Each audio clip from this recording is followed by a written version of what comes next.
Hello viewers, আসসালামু আলাইকুম।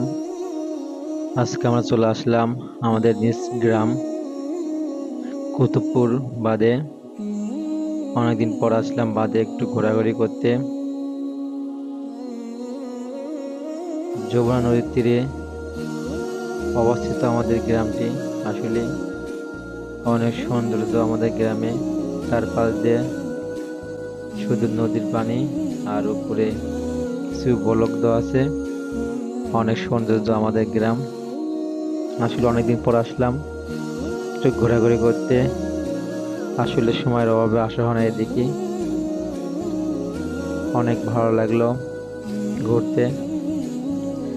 আপনারা চাইলে আসতে পারেন আমাদের বগুড়া সারেকান্দি কুতুবপুর গোইনবাদে। আসলে অনেক সৌন্দর্য আমাদের এই গ্রামটা। চারদিকে শুধু পানি আর পানি।